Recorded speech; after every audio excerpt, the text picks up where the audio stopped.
हाँ तो चलिए, ये अपना क्वेश्चन है, थंबनेल देख लिया होगा आपने कि आज हम बात करेंगे धातु अधातु के बारे में और एलिमेंट्स के बारे में।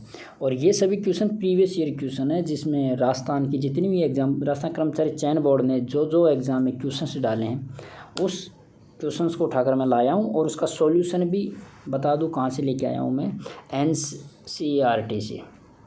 और इसी के साथ ही राज्य पाठ्य पुस्तक मंडल के द्वारा, कोई 10th क्लास की है, कोई 8th क्लास की है, ठीक है, इन्हीं बुक से उठा के लाया हूँ। ऑथेंटिक सोर्स है, ऐसे नहीं कि कहीं से कॉपी करके, कोई किताब से नहीं। ये NCERT बुक से या राजस्थान पाठ्य पुस्तक मंडल की 8वीं 10वीं 11वीं की NCERT से उठा के लेके आया हूँ, ठीक है। तो चलिए एक एक बात कर लेते हैं हम अपने क्वेश्चंस को लेकर। ओके, देखो पहला क्वेश्चन देखो, इंग्लिश वाले इंग्लिश में देख लेना, मैं हिंदी में समझाऊंगा और इसका सोर्स भी दूंगा, ठीक है। देखो क्वेश्चन है, स्टेनलेस स्टील को लोहे में निम्न को मिलाकर बनाया जाता है। देखो हिंदी वाले, मैं हिंदी में पढ़ाऊंगा तो हिंदी का कर रहा हूँ, ठीक है। तो स्टेनलेस स्टील क्या होता है और इसको कैसे बनाया जाता है। स्टेनलेस स्टील एक प्रकार से मिश्रित धातु है ये, ठीक है। और इसको बनाया जाता है लोहे के साथ, मेन तो होता है निकल और क्रोमियम, उसी के साथ ही कार्बन और मैग्नीज भी बनाया जाता है। देखो A, B और D ऑप्शन किस में है, A, B, C इसमें नहीं है, A, C, D इसमें नहीं है, इसमें नहीं है, ये हो गया सही D ऑप्शन। तो कार्बन, निकल और क्रोमियम, तो इम्पोर्टेंट कौन सा है, ये है। अगर आपसे इनमें से पूछ लिया जाए कि इनमें इम्पोर्टेंट कौन है, तो निकल और क्रोमियम इम्पोर्टेंट है। लेकिन स्टेनलेस स्टील में लोहे के साथ कार्बन और मैग्नीज का भी कुछ भाग मिलाया जाता है, क्योंकि ये मिश्रित धातु है, ठीक है। अब देखो इसका सोर्स भी देख लो।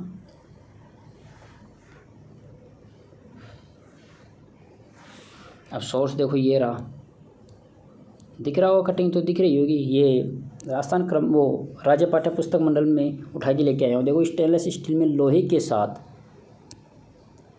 साथ क्रोमियम, निकल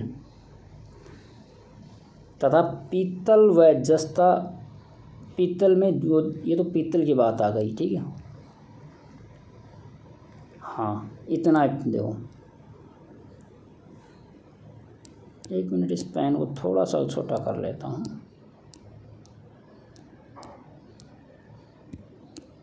अच्छा जी, अब देखो कि स्टेनलेस स्टील में लोहे के साथ क्रोमियम और निकल का उपयोग किया जाता है, ठीक है। अभी इसी के साथ उसने पीतल के बारे में बात की, तो मैं पीतल के बारे में बता देता हूँ। पीतल, इसमें अगर ट्रिक से अगर याद रखना हो तो ऐसे याद रख लेना, पी से पिताजी, पिताजी, ये याद रख लेना। तो याद रख लेना, पी से तो क्या हो गया पीतल, ता से क्या हो गया तांबा, और जी से क्या हो गया जिंक। तो तांबे को बोलते हैं कॉपर, Cu, और जिंक को क्या बोलते हैं Zn। देखो यही बोल रहा है, देखो जिंक को जस्ता भी बोलते हैं, जस्ता प्लस तांबे का। तो अगर पूछे आपको पीतल तो पिताजी याद होना चाहिए। पिताजी में पी मतलब पीतल होता है, ता से तांबा और जी से जिंक होता है। तो पीतल तांबे और जिंक से बनता है। ये क्वेश्चन आएगा आगे, ठीक है। तो अपना इंपॉर्टेंट क्वेश्चन क्या था, पहले ये देखो, स्टेनलेस स्टील में लोहे के साथ निकल और क्रोमियम मुख्यतः मिलाया जाता है, लेकिन कार्बन और मैग्नीज का भी उपयोग किया जाता है, ठीक है। अब बात कर लेते हैं नेक्स्ट क्वेश्चन की बात करें तो इंग्लिश वाले इंग्लिश में देख लो, मैं हिंदी में, कौन सी मिश्र धातु नहीं है। तो मरकरी, पीतल के बारे में बता दिया, पीतल बनता है, अभी आपको बताया था, कॉपर प्लस का जिंक से, ठीक है। कांस्य बनता है कॉपर प्लस का Sn से। इस बार जिंक नहीं, इसमें टिन मिलाया जाता है, तो Sn क्या होता है, टिन होता है। स्टेनलेस स्टील अभी बताया था मिश्र धातु है, जस्ट अपना फर्स्ट क्वेश्चन यही था। तो कौन मिश्र धातु नहीं है, इसमें पूछ रहा है कौन मिश्र धातु नहीं है, तो मरकरी नहीं है। अब मरकरी के बारे में बता देता हूँ मैं। मरकरी Hg एकमात्र ऐसी धातु है जो कमरे के ताप पर क्या पाई जाती है, द्रव अवस्था में पाई जाती है, मरकरी एकमात्र। बाकी अगर बात करें धातु के बारे में, तो धातु वैसे ठोस अवस्था में पाई जाती है, लेकिन Hg मरकरी एकमात्र धातु है जो द्रव अवस्था में पाई जाती है। इसका उपयोग किया जाता है अपने तापमान और दाब को मापने के लिए, थर्मामीटर में उपयोग किया जाता है, ठीक है। अगर इसका सोर्स की बात करें तो देखो एक एक की बात बता देता हूँ मैं। देखो इसमें लिख रखा है स्पष्ट।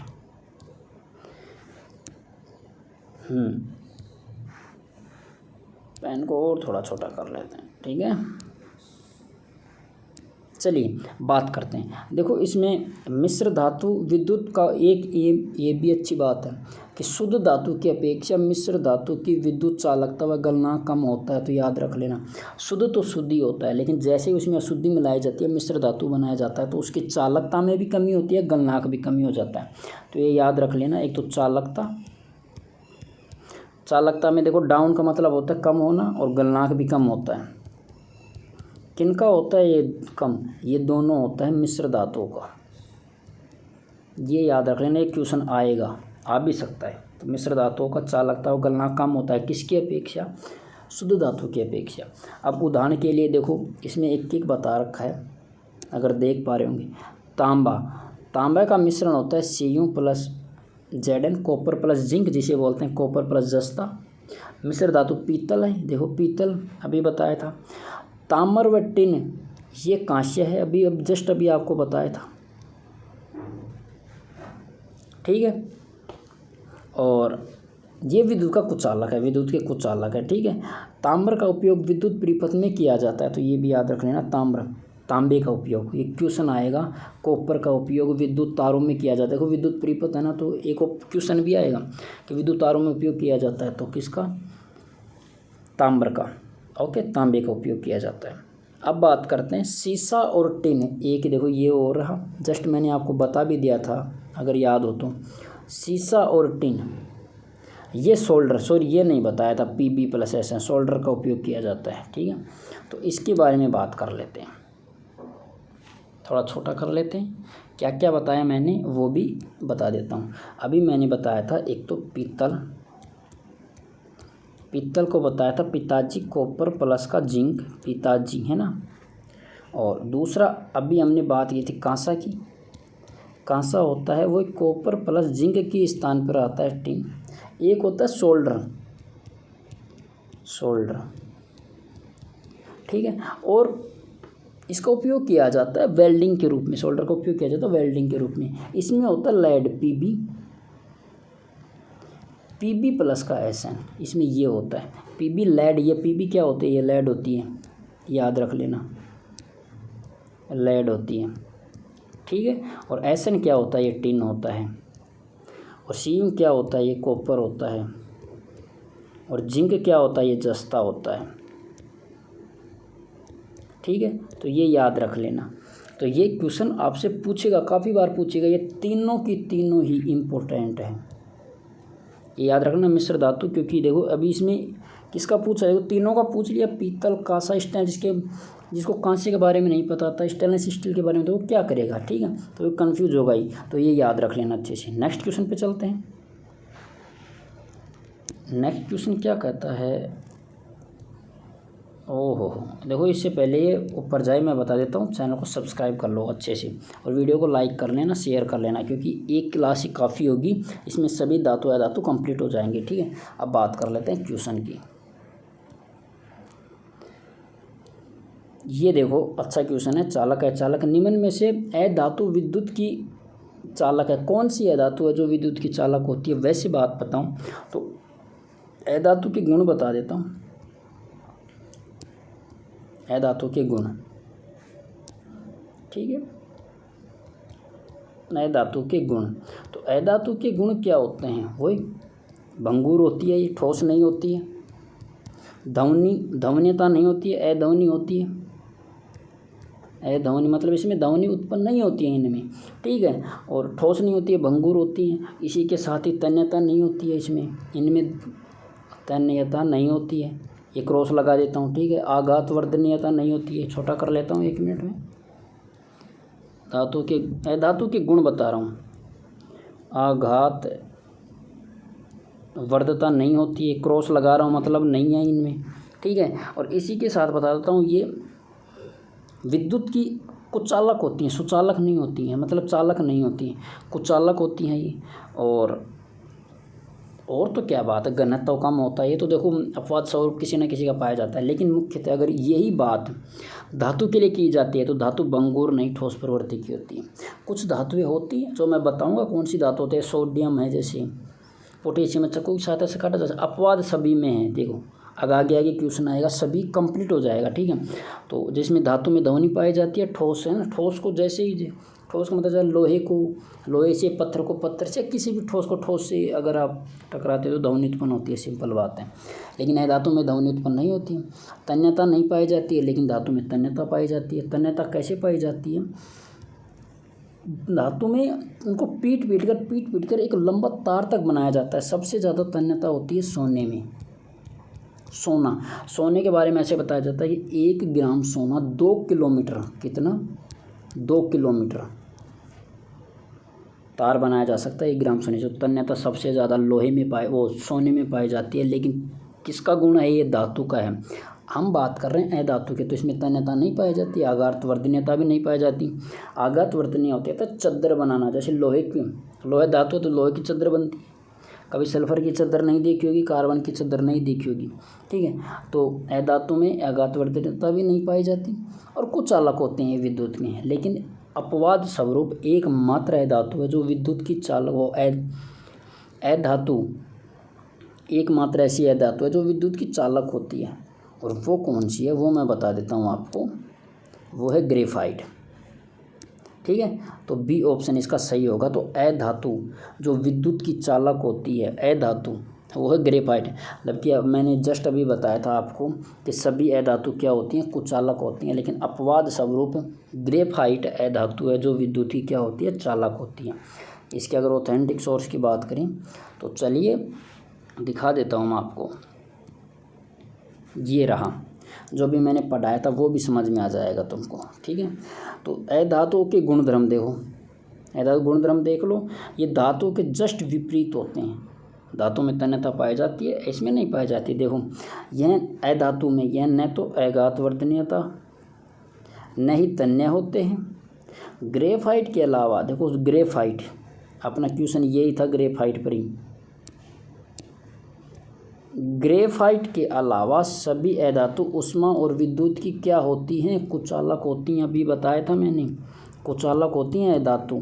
ओनली फॉर ग्रेफाइट ही विद्युत का, देखो लास्ट लाइन अगर देख पा रहे हैं आप, देखो ग्रेफाइट ही क्या होता है, विद्युत का चालक होता है। तो यही क्वेश्चन था अपना, अगर देख पाओगे कि which of the following non metal is conductor of electricity, ठीक है। विद्युत का कुचालक कौन है, अधातु, तो ग्रेफाइट है, ठीक है। बाकी सल्फर, आयोडीन ये नहीं होता है। अब इसमें ऑप्शन देखो, एक और ऑप्शन आया है, मैं थोड़ा डिलीट कर देता हूँ 1 मिनट में। इनमें एक एक ऑप्शन की बात कर लेते हैं, अगर देख पा रहे हैं। ये बता दिया आपने, समझ लिया होगा जस्ट। अब एक एक ऑप्शन की बात कर लेते हैं क्योंकि ऑप्शन पढ़ना ज़रूरी है, ठीक है। अब देखो ग्रेफाइट के बारे में बता दिया। ग्रेफाइट क्या है, चालक होता है, अधातु। आयोडीन अधातु होती है, लेकिन एकमात्र अधातु है जो चमकदार होती है, बाकी सभी अधातु में वो चमकदार नहीं होती है, चमकता का गुण नहीं पाया जाता। लेकिन एकमात्र अधातु कौन सी है, आयोडीन। आगे क्वेश्चन आएगा ये, ठीक है। कोयले के अपर रूप पाए जाते हैं, और अपर रूप में सबसे बेस्ट है हीरा एकमात्र अधातु है। हीरा देखो किसका अपर रूप है, कार्बन का अपर रूप है। तो वो सॉरी कोयला है, मैं कार्बन समझ लिया था, फिर भी बता देता हूँ चलो मैं। तो कोयला भी तो कार्बन का ही अपर रूप है, तो हीरा भी एक अपर रूप है जो एकमात्र ऐसे अधातु है जो कठोर अवस्था में पाई जाती है। मैंने अभी जस्ट बताया था आपको कि अधातु मुख्यतः भंगुर अवस्था में पाई जाती है, लेकिन हीरा एकमात्र अधातु है। और हीरा क्या है, धातु नहीं है, अधातु है, ये याद रख लेना, नॉन मेटल है हीरा। लेकिन क्या पाया जाता है, कठोर पाया जाता है। तो 3 क्वेश्चन बता दिए मैंने। ग्रेफाइट ऐसी अधातु है जो चालक होती है एकमात्र, आयोडीन एकमात्र ऐसी अधातु है जो चमकदार होती है, और हीरा एकमात्र ऐसी अधातु है जो कठोर होता है, ठीक है। सल्फर का उपयोग चिकित्सा में किया जाता है, कृषि क्षेत्र में किया जाता है, सल्फर एसिड में पाया जाता है, ठीक है। एसेट इसका मुख्यतः स्वरूप होता है। ठीक है, तो ये अपने मेटल के बारे में थे। देखो इसमें 3-4 क्वेश्चन आ गए कि ग्रेफाइट चालक होती है, आयोडीन चमकदार होती है और हीरा कठोर होता है। ये अपवाद हैं अधातुओं के गुणों में। ठीक है, नेक्स्ट क्वेश्चन इसकी बात कर लेते हैं। देखो इसमें और भी कुछ मैंने डाल रखा अगर आपके लिए। देखो ये रहा, अभी चालक अचालकता की बात चल रही थी कि चालक कौन होता है, तो ग्रेफाइट चालक होता है लेकिन अधातु है। लेकिन धातु ऊष्मा की चालक होती है। धातु ऊष्मा की क्या होती है, चालक होती है। गलनांक भी उच्च होते हैं धातुओं की। लेकिन सिल्वर था, देखो इसमें सिल्वर तथा कॉपर सबसे अच्छे चालक हैं। चांदी सबसे ऊष्मा की सबसे अच्छी चालक होती है, विद्युत की चालक होती है। लेकिन चांदी के तार नहीं बना सकते, बिजली के तार। क्यों? क्योंकि चोरी होने का डर होता है। एकमात्र बस ये रीज़न है इसका, इसमें सिर्फ चोरी होने का डर होता है तार। वरना विद्युत की सबसे अच्छी चालकता अगर बात करें ऊष्मा की भी तो चांदी होती है। सिल्वर, और देखो सिल्वर चांदी होती है, ठीक है, कॉपर। लेकिन तार क्यों नहीं बनाए जा सकते? चोरी के कारण, क्योंकि चोर फिर चोरी कर ले जाएंगे चांदी की, इसलिए तांबे के बनाए जाते हैं। ठीक है, और इसमें एक नोट है, अपवाद है, देख लो, दिखा रहा हूँ। देखो लास्ट में अपवाद भी लिख रखा है। ऐसी बात है कि सभी धातु चालक होती हैं, कुछ अपवाद हैं। और अपवाद क्या हैं? लेड Pb, लेड तथा मरकरी Hg व Hg, दो चीज़ हैं। Pb और Hg ये क्या होती हैं? कुचालक होती हैं। और ये क्या है? दोनों, ये दोनों ही धातु हैं। अगर अधातु में अपवाद देखा था हमने ग्रेफाइट, कंफ्यूज मत होना, अधातु में ग्रेफाइट है जो कुचालक है, क्योंकि अधातु वो सुचालक है। अधातु में ग्रेफाइट सुचालक होती है, जबकि धातु में मुख्यतः धातु जैसे लोहा है उसमें करंट बहता है। तो इतना याद रखना, जो ऊष्मा की चालक होती हैं सबसे अच्छा होता है कॉपर और सिल्वर का। लेकिन Hg और Pb, Hg होता है पारा होता है और Pb लेड होता है। ये दोनों ऐसी धातु है जो कुचालक अवस्था में पाई जाती है। तो ये क्वेश्चन भी आ सकता है कि निम्न में से कौन सी धातु है जो कुचालक होती है? तो याद रख लेना Hg व Pb। Hg के बारे में बात बताया था मैंने अभी, ये द्रव अवस्था में पाई जाती है कमरे के ताप पर। ठीक है, नेक्स्ट क्वेश्चन की बात कर लेते हैं। ये इंग्लिश वाले इंग्लिश में देख लो, मैं हिंदी में जूम कर रहा हूँ इसको। और ये तो सभी को पता होगा, नाभिकीय विज्ञान, न्यूक्लियर साइंस के जनक कौन थे? तो ये तो देखो डॉक्टर होमी जहांगीर भाभा थे। ठीक है, तो नाभिकीय विज्ञान के जनक कौन है? तो होमी जहांगीर भाभा थे। ओके, अब बात कर लेते हैं नेक्स्ट क्वेश्चंस के बारे में। इंग्लिश वाले देखो इंग्लिश में देख लेना, पॉज करके कर लिया। अब मैं हिंदी में बता रहा हूँ, ठीक है। हाँ, एक की बात बता रहा हूँ, फिर मैं इसका ऑथेंटिक सोर्स के आधार पर भी बात कर लेंगे। देखो सबसे पहले भी बताया था मैंने एक शब्द थर्मामीटर का उपयोग। थर्मामीटर का उपयोग किया जाता है तापमान तथा दाब मापने के लिए। तो थर्मामीटर का उपयोग किया जाता है मरकरी में। ठीक है, डी का ऑप्शन, थर्मामीटर मरकरी, थर्मामीटर में मरकरी उपयोग किया जाता है। दूसरी बात है, अभी एक बताया था मैंने, देखो ये धातु है, ये भी याद रख लेना, थर्मामीटर में मरकरी धातु है। दूसरी धातु, देखो इसमें धातु की बात करें इलेक्ट्रॉनिक उपकरणों में, अगर आपको पता हो तो ग्रेफाइट तो अधातु होती है और सल्फर भी अधातु होती है। सल्फर अधातु होती है, दोनों अधातु होती हैं। इसका मतलब है कि देखो सी और डी में पूछ क्या रहा है? धातु, तो मतलब ए और थर्ड तो आएगा नहीं, फर्स्ट और थर्ड तो ऑप्शन आएगा नहीं, ग्रेफाइट सल्फर, क्योंकि ये धातु पूछ रहा है। तो धातु में देखो पहला है कि डी थर्मामीटर में मरकरी उपयोग करवा दिया हमने, और तारों के लिए जस्ट अभी बताया था मैंने क्या? तांबा। जस्ट अभी क्वेश्चन पिछले में बताया था मैंने तारों के लिए, अगर देख पाऊंगी, देखो कहीं डिलीट कर दिया होगा शायद मैंने, लेकिन बताया था मैंने तार। चलो बता तो दिया था, हाँ इसी में बताया था शायद, इसी में। ठीक है, चलो ठीक है। तो देखो अगर दिमाग लगाने वाला बंदा भी अगर सोचे ना कि देखो नीचे वाले दो में धातु पूछ रहा है, लेकिन ग्रेफाइट और सल्फर तो अधातु हैं, ये तो अधातु हैं, तो ये तो ऑप्शन में आएगा नहीं सी और डी में। तो मरकरी और कॉपर, ठीक है, ये हमने देख लिया कि तारों में कॉपर का उपयोग किया जाता है, तांबे का थर्मामीटर में मरकरी। अब बात कर लेते हैं इनकी ऑप्शन एक की, अमलगम और औषधियों में उपयोग किया जाता है। तो ये याद रख लेना, इसमें उपयोग किया जाता है सल्फ़र, और इलेक्ट्रोड के रूप में किया जाता है ग्रेफाइट, क्योंकि ग्रेफाइट अभी बताया था विद्युती क्या होती है, चालक होती है, एकमात्र अधातु। ठीक है, तो इसमें तो बहुत सिंपल था। अगर क्वेश्चंस के आधार पर करें, किसके बेस पर, एग्जाम के बेस पर, तो देखो अधातु धातु, अगर जो बंदा समझ गया ना कि ग्रेफाइट और सल्फर अधातु है, तो वो तो सी और डी में ऑप्शन में आएगा नहीं। अब बात कर लेते हैं, ए में हमने किया है थर्ड, तो ए में थर्ड किया है ना, तो ऑप्शन देखो काटना सीखो। ए में ये भी नहीं है थर्ड, ये भी नहीं है थर्ड।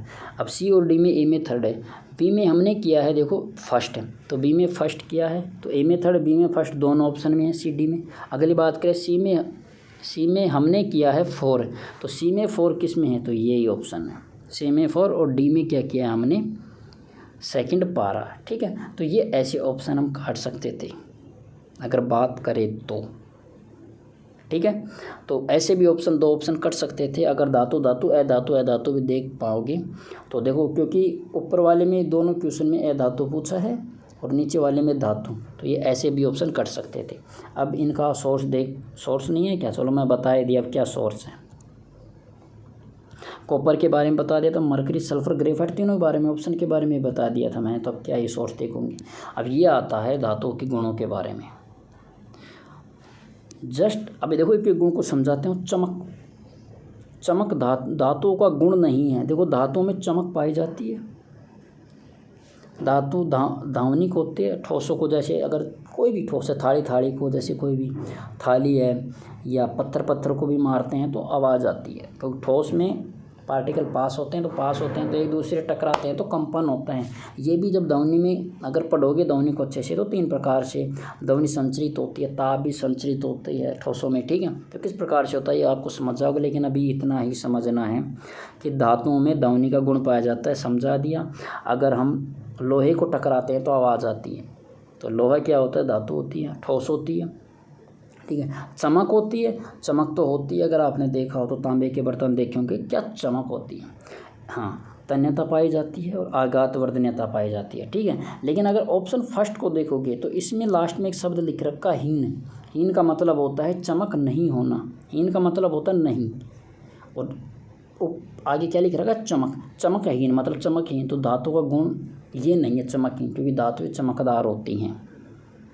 ये किसका गुण है, ये अधातु का है। लेकिन इसमें भी एक अपवाद है, अधातु में अपवाद है। एकमात्र अधातु है आयोडीन, जो चमकदार होती है। ये क्वेश्चन आएगा तुम्हारे पास कि धातुएं अचमकदार होती हैं, सिंपल है, चमकदार नहीं होती हैं धातु, लेकिन एकमात्र आयोडीन चमकदार होगी। ये ऑप्शन आएगा, क्वेश्चन आएगा, आरपीएससी ने डाला, आरपीएससी का नाम राजस्थान कर्मचारी चयन ने डाला हुआ है ये। ठीक है, तो चमकहीन होती है कौन, अधातु, लेकिन ये धातुओं का गुण नहीं है। ठीक है, तो देख लेते हैं, बात कर लेते हैं धातुओं के गुणों के बारे में, आए गया तो। ठीक है, तो धातुओं के गुण के बारे में बात करेंगे, जिसके कारण से खींचने पर आसानी से तार में बदला जा सकता है, और यही क्या होता है, तन्यता का गुण होता है। और सबसे ज़्यादा तन्यता मैंने आपको बता दी है किस में पाई जाती है, सोने में। और सोने का अगर मात्रक देखें तो AU होता है, रट लेना, कभी और कुछ समझ लो, AU ही होता है सोना। ठीक है, और आगे बात कर लेते हैं। ऐसे पदार्थ जो कठोर होते हैं, चमकीले होते हैं, आघातवर्धनीय होते हैं, तन्य होते हैं, ध्वनिक होते हैं, ऊष्मा और विद्युत के क्या होते हैं, सुचालक होते हैं। जिनमें ये गुण पाया जाता है ना, वो धातु होती है। और जिनमें ये गुण नहीं पाया जाता, इसके विपरीत, अगर विपरीत शब्द की बात करें, इनके विपरीत गुण होता है अधातु में। ठीक है, तो ये गुण किस में है, ये सभी गुण किस में हैं, धातु में पाए जाते हैं। धातु कठोर होती है, चमकीली होती है, आघातवर्धनीय होती है, तन्य होती है, ऊष्मा तथा विद्युत की सुचालक होती हैं। अब इनमें अपवाद के रूप में मैं एक को बता देता हूँ। इनका अपवाद भी ऐसी बात नहीं है, सामान्यतः ये होता है। धातुएं कठोर होती हैं, लेकिन कुछ धातुएं जिसमें हम बात करेंगे सोडियम और पोटेशियम, इनको कैरोसिन के तेल में भी रखा जाता है, ये भी मैं बताऊंगा।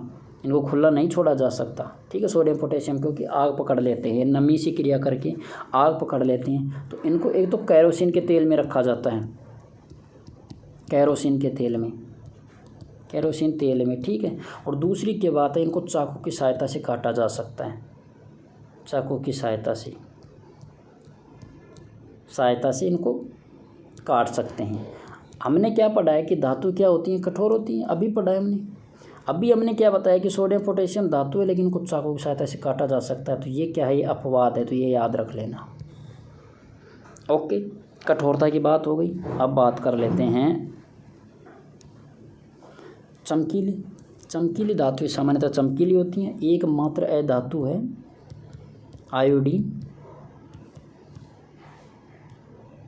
आयोडीन जो चमकीली होती हैं, चमकीली। वैसे अधातु चमकीली नहीं होती है, याद रखना, ये अधातु का गुण नहीं है। ये किसका गुण है, ये धातु का गुण है। लेकिन अधातु भी एक मात्र होती है जो चमकीली होती है, ये भी याद रख लेना। अधातु सामान्यतः चमकीली नहीं होती है। आघात वर्धनीयता होती है। आघात वर्धनीयता का होता है कि पीट कर प्लेट बनाना, चद्दर बनाना। ये गुण क्या कहलाता है, चद्दर बनाने का गुण कहलाता है। जैसे लोहे को पीट कर चद्दर बनाया जाता है, ठीक है। तन्यता अभी जस्ट बताया था मैंने, एयू किसका प्रतीक है, सोने का। सोना एकमात्र सबसे ज़्यादा तन्यता सोने में पाई जाती है, धातु है सोना, ठीक है। और सबसे कम क्रियाशील भी है, सबसे कम क्रियाशील है सोना, सबसे कम क्रियाशील है। तो पानी वायु के संपर्क में ज़्यादा इससे संक्षारण नहीं होता इसका। और तन्यता सब ज़्यादा पाई जाती है। 1 ग्राम सोना, ये भी कई बार लाइन डाल रखा उसने, 1 ग्राम सोना 2 किलोमीटर तार बनाया जा सकता है। 1 ग्राम सोने से इतनी तन्यता होती है। तन्यता का मतलब होता है तार बनाना। आघात वर्धनीयता होती है चद्दर बनाना, ठीक है। और अब बात कर लेते हैं, एक लास्ट है बचा है, ऊष्मा और विद्युत के चालक होते हैं धातु। कौन चालक नहीं होते हैं, जस्ट अभी मैंने बताया था। एक तो पीबी क्या होती है, लेड होती है, वह मरकरी। ये दोनों ही चालक नहीं होते हैं मुख्यतः, ठीक है। तो ये अपवाद मैंने बता दी। हमें अपना क्वेश्चन क्या था, धातुओं के गुण। तो धातु के गुण यही पूछेगा, तो यही याद रख लेना। धातु कठोर, आघात वर्धनीयता, ऊष्मा के चालक होती हैं, ठीक है। तो ये धातु के गुण हैं। नेक्स्ट क्वेश्चन की बात कर लेते हैं। देखो इसमें क्या क्या और भी मैंने कुछ डाल रखा है। क्रियाशीलता की बात मैंने भी बताया था कि जो सोना है वो सबसे कम क्रियाशील होता है। देखो ऑप्शन में स्वतंत्र अवस्था में कौन कौन सी धातु पाई जाती हैं। देखो स्वतंत्र अवस्था में पाई जाती हैं गोल्ड, सोना ही होता है, एयू, चांदी, प्लेटिनम, कॉपर स्वतंत्र अवस्था में पाए जाते हैं। तो स्वतंत्र अवस्था में कौन कौन से पाए जाते हैं अगर बात करें तो स्वतंत्र अवस्था में पा रहे हैं कौन सा, एयू सोना, चांदी एजी, ये भी याद रख लेना, और सिल्वर कॉपर, और प्लेटिनम पीटी। प्लेटिनम सबसे अगर बात करें ना, वैसे सोने से भी ऊपर की आभूषण बनाने में प्लेटिनम सबसे महंगा होता है। ये लोग खरीद नहीं पाते, इसलिए नहीं दिखा पाते, इसलिए दूसरे स्थान पर आभूषण के रूप में सोने को ज़्यादा महत्वता दी जाती है। वैसे प्लेटिनम है सबसे महंगी, बता देता हूँ धातु। तो सबसे महंगी धातु प्लेटिनम है। तो ये तीनों किस्में पाए जाते हैं स्वतंत्र अवस्था में, ठीक है। देखो ये स्वतंत्र अवस्था बोल रखा है, ठीक है। और अगली बात कर लेते हैं लाइन में। अगला क्या कह रहा है, कॉपर तथा सिल्वर ऑक्साइड संयुक्त अवस्था में पाए जाते हैं। कॉपर तथा सिल्वर अपने सल्फाइड ऑक्साइड के रूप में पाए जाते हैं। ये कोई ज़रूरी नहीं है। इसमें देखो सबसे इंपॉर्टेंट बात है ये लाइन, सक्रियता श्रेणी में सबसे ऊपर की धातुएं मतलब होता है जो ये सोडियम पोटेशियम मैग्नीशियम ये होता है। देखो सोडियम पोटेशियम मैग्नीशियम कैल्शियम, इतनी इनकी अधिक क्रियाशीलता होती है। सारणी में जो ऊपर आता है ना, ऊपर वालों की क्रियाशीलता क्या होती है, क्रियाशीलता ज़्यादा होती है, जबकि नीचे वाले की क्रियाशीलता क्या होती है, कम होती है, कम क्रियाशील होते हैं। कौन नीचे कम क्रियाशील होते हैं, ठीक है, कम क्रियाशील होते हैं। और एक मिनट जस्ट रुको, हाँ तो अपना क्या अभी बता रहा था, जो कम क्रियाशील कौन होते हैं, जो नीचे होते हैं, ठीक है। तो जो तत्व नीचे पाए जाते हैं वो कम क्रियाशील होते हैं, और सबसे नीचे कौन पाए जाते हैं, देखो सबसे कम अभिक्रियाशील होते हैं ये जो स्वतंत्र अवस्था में पाए जाते हैं, सोना चांदी प्लेटिनम ये, ठीक है। और जो ऊपर पाए जाते हैं सोडियम पोटेशियम ये क्रियाशीलता में अधिक होते हैं, ठीक है। यही इतना याद रख लेना। तो इनका कुल मिलाकर बेसिक इतना ही है कि जो श्रेणी होती है ना आवर्त सारणी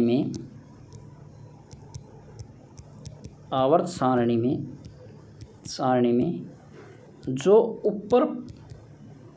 ऊपर धातु होती हैं, ऊपर धातु वो तो क्या होती हैं, क्रियाशील, और ऊपर एरो लगा रहा हूँ मतलब अधिक क्रियाशील होती हैं, ठीक है। और जो ऊपर होती हैं और जो नीचे होती हैं, नीचे धातु होती हैं वो क्या होती हैं, कम क्रियाशील,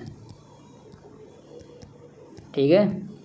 तो ये कम क्रियाशील होती है, ये इतना याद रखें क्रियाशीलता के बारे में।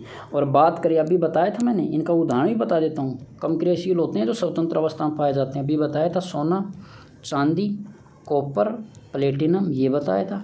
और ऊपर तो अभी बताया था सोडियम पोटेशियम मैग्नीशियम कैल्शियम होता है ना, सिल्वर होता है, वो सिल्वर का नाम आ गया, सिल्वर तो Ag है ही, ठीक है। तो ये थे एग्जाम्पल। नेक्स्ट क्वेश्चन की बात कर लेते हैं अपना।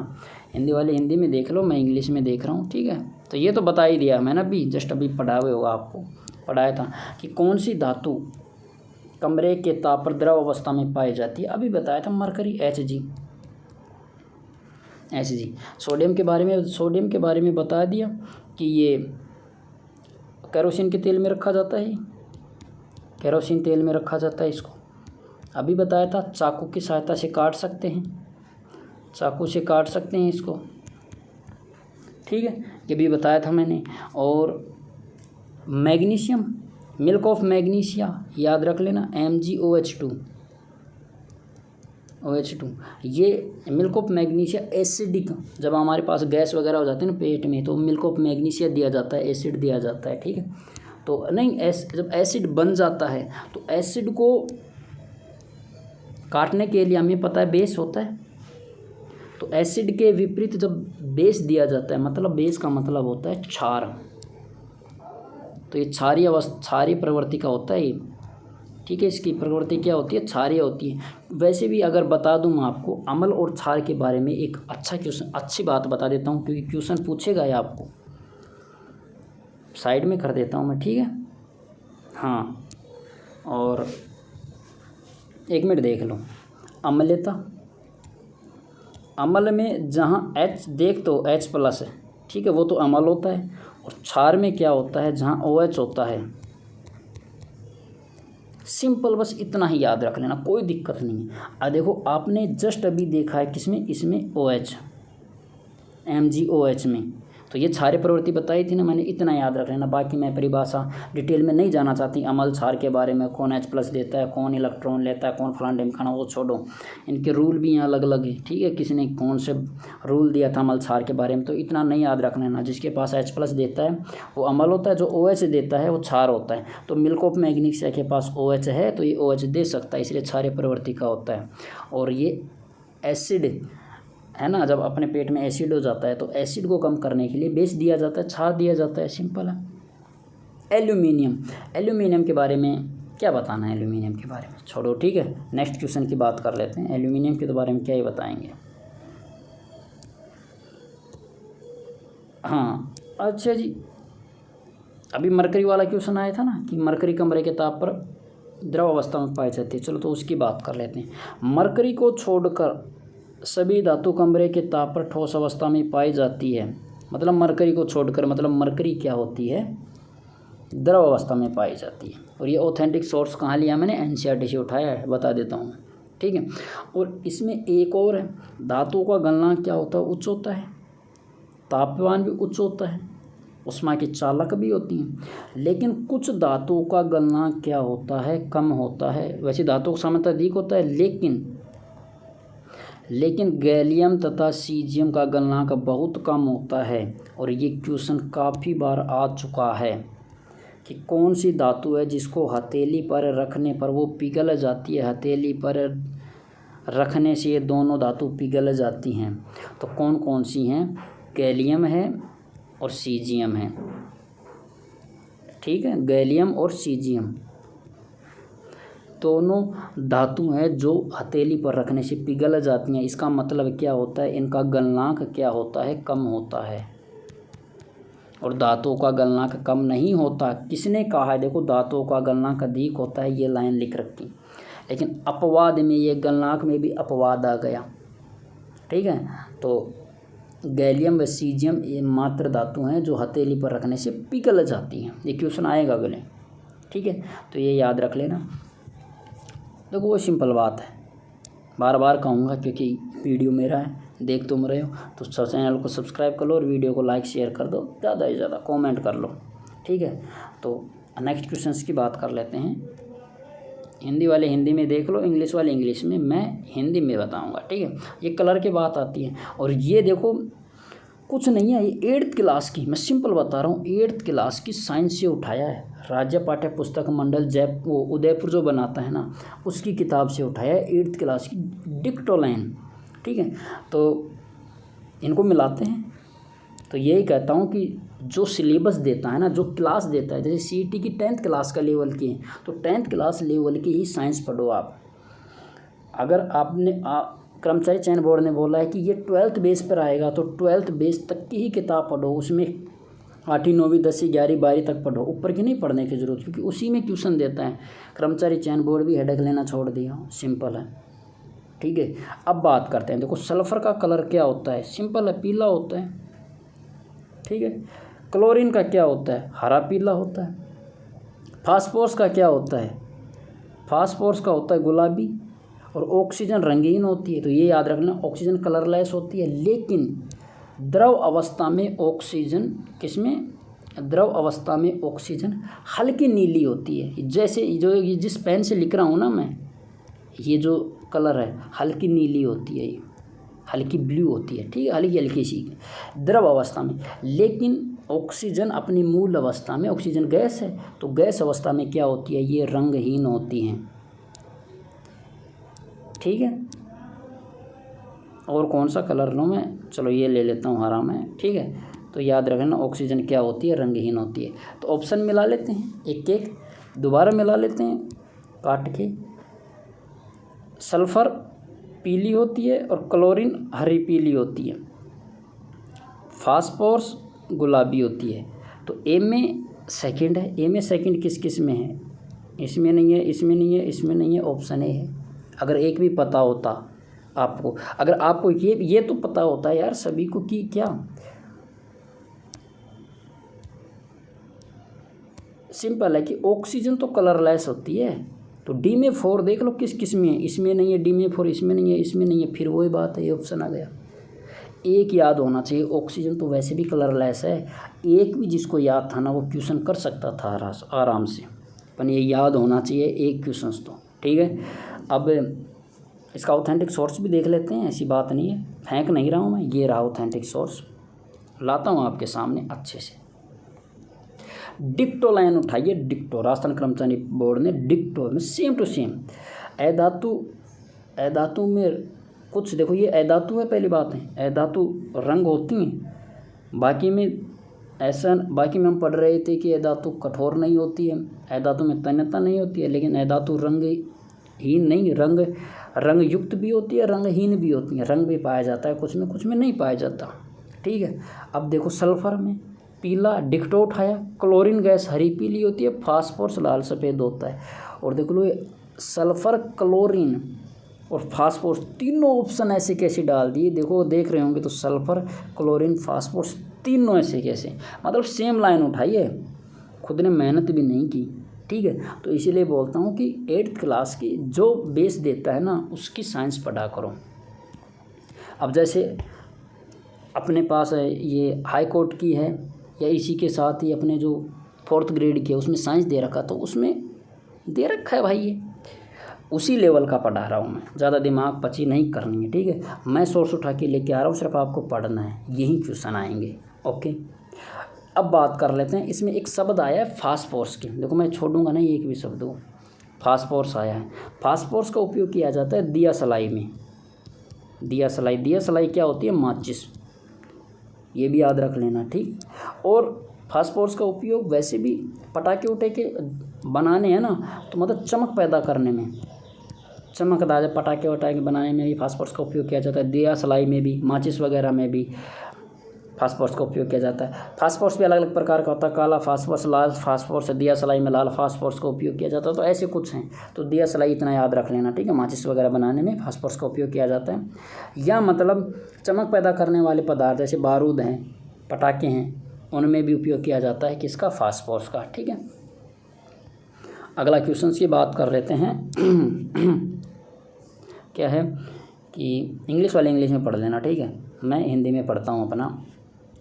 यसद लेपन वह प्रक्रिया जिसमें लोहे की वस्तु पर, ये कई बार क्वेश्चन आ चुका है, काफ़ी अच्छा है। लोहे की वस्तु पर आलेपन किया जाता है, यसद लेपन प्रक्रिया कहलाती है। तो जिसे जंग से बचाया जा सकता है, कुछ नहीं, सामान्यतः जैसे लोहे पर हम कलर पेंट करते हैं, लोहे पर तेल लगाते हैं, क्यों लगाए जाते हैं? जैसे पानी से, वायु से वो नष्ट ना हो, गल ना जाए, संक्षारण ना हो। तो लोहे को संक्षारण से बचाने के लिए, जंग लगने से बचाने के लिए कौन सी प्रक्रिया होती है? यसद लेपन। और इसमें लोहे को लिखते हैं Fe। तत्व भी बता रहा हूँ, इनका मूल रूप भी बता रहा हूँ कि सारणी में इनको क्या प्रतीक दिया गया। तो लोहे प्लस जिंक,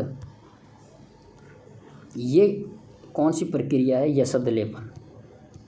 यसद लेपन की याद रख लेना। तो लाइट गई है, डोंट वेरी, ठीक है, आप सिर्फ फोकस दो। तो जिंक, और जिंक को क्या बोलते हैं? जस्ता बोलते हैं, जस्ता। और Fe क्या होता है? लोहा होता है। क्वेश्चन अपने यही पूछ रहा है, लोहे के साथ जो जस्ते का उपयोग किया जाता है। ओके, तो जस्ते का। चांदी के बारे में बता दिया मैंने, जस्ट अभी बताया था। क्या बताया था चांदी के बारे में? चांदी क्या होती है? उष्मा की सबसे अच्छी चालक होती है। उष्मा की सबसे अच्छी चालक, क्वेश्चन काफ़ी बार आ चुका है, सबसे अच्छी चालक होती है, ये भी बताया था मैंने। पीतल अभी बता दिया, जस्ट अभी आपको जस्ट ही बताया था, पीतल मिश्र धातु होती है, कॉपर जिंक मिलाया जाता है। सोने के बारे में बता दिया अभी। सोने के बारे में अभी क्या बताया था मैंने आपको? सोने के बारे में बताया था कि Au इसका प्रतीक होता है, और क्या होती है? तन्यता सबसे ज़्यादा पाई जाती है इसमें, है ना। 1 ग्राम में 2 किलोमीटर तार बनाया जाता है। और सोना क्या होता है? कम क्रियाशील होता है, कम क्रियाशील होता है। यह भी जस्ट मैंने बताया था आपको, ठीक है। नेक्स्ट क्वेश्चन की बात कर लेते हैं, ऑथेंटिक सोर्स की बात कर लेता हूँ। देखो, मेरी नहीं है, राजस्थान कर्मचारी वो चयन बोर्ड की जो बुक डाली है उसने, पाठ्यपुस्तक मंडल ने, उसकी है। देखो, यसद लेपन में लोहे वस्तु के साथ जस्ते की परत चढ़ाई जाती है। डिक्टो उठाया है, और सेम क्वेश्चन ये बोल रहा है कि लोहे की वस्तु का लेपन किया जाता है यसद लेपन प्रक्रिया में, जस्ते का भी बताया था मैंने।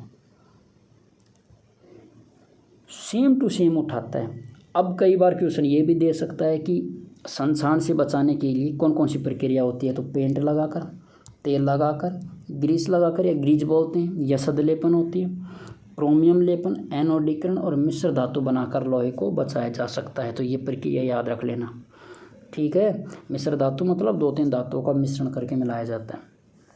क्रोमियम लेपन में क्रोमियम का लेप किया जाता है, Cr का लेप किया जाता है। एनोडीकरण मैं आपको बाद में बताऊंगा, अच्छे से पूरा कंप्लीट मैंने डाल रखा है इसका, ठीक है। अब भी बताऊंगा इसी वीडियो में। तो पेंट लगाकर, तेल लगाकर, ग्रीज लगाकर, ओके। नेक्स्ट क्वेश्चन की बात कर लेते हैं अपना। ये क्वेश्चन वैसे इस टॉपिक से नहीं है,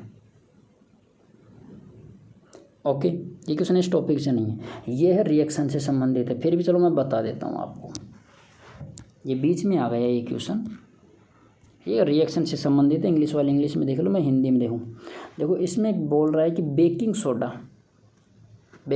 होता है, बेकिंग सोडा में सिरका मिलाया जाता है, तो एक गैस निकलती है जो चूने के पानी में प्रवाहित किए जाने पर उसको दूधिया बना देती है। 2 रिएक्शन दिए बंदे ने, इसने बोला बेकिंग सोडा में सिरका मिलाया जाता है। तो जिसको बेकिंग सोडे के बारे में पता होता है, सिरके के बारे में पता होता है, वही बताएगा बेकिंग सोडा क्या होता है और सिरका क्या होता है। सिरका एसिटिक एसिड होता है, और बेकिंग सोडा होता है सोडियम बाइकार्बोनेट। तो AHCO3 सोडियम बाइकार्बोनेट की क्रिया सिरका मतलब होता है CH3COOH। ये रिएक्शन से संबंधित है, देख लो फिर आ जाएगा, पूछ ले क्या दिक्कत है ना। तो सोडियम बाइकार्बोनेट मतलब बेकिंग सोडा, इसे बोलते हैं बेकिंग सोडा, ठीक है। ये क्या है, बेकिंग सोडा है, बेकिंग सोडा है। और ये क्या है, सिरका है। इसकी क्रिया कराई जाती है ना, तो सिंपल है।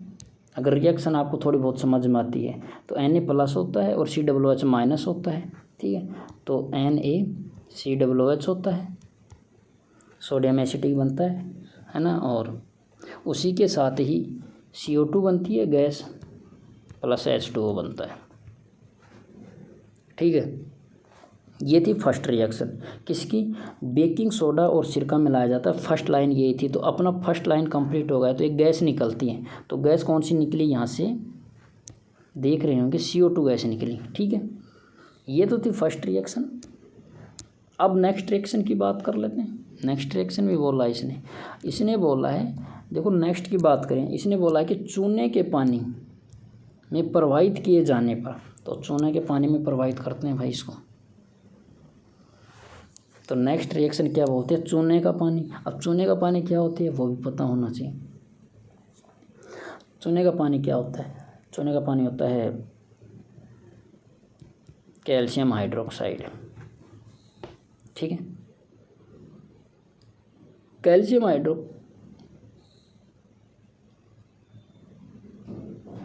कैल्शियम हाइड्रोक्साइड ही होता है।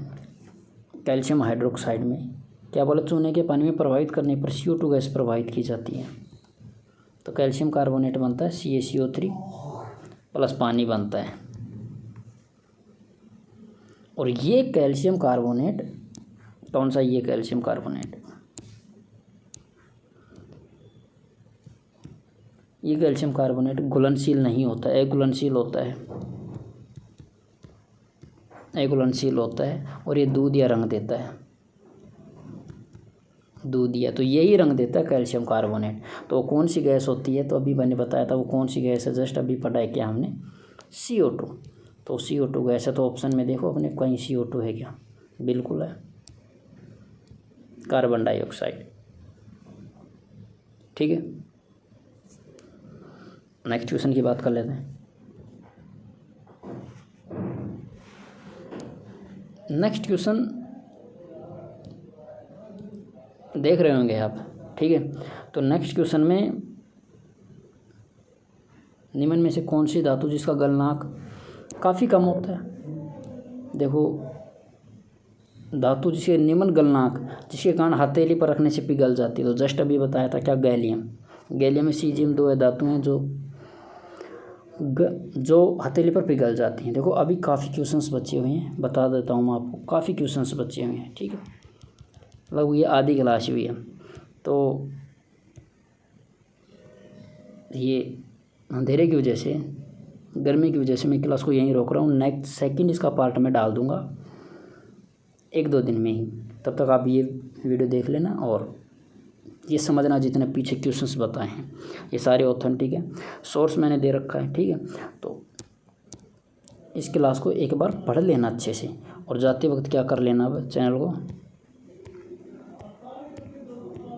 सब्सक्राइब करना और वीडियो को लाइक कर लेना। ये क्लास कंप्लीट नहीं हुई, मैं बता रहा हूँ। देखो 21 पेज हुए हैं टोटल, कितने पेज है, 50 पेज की है ये फाइल PDF, 21 पेज हुए हैं, अभी काफ़ी बच रही है क्लास।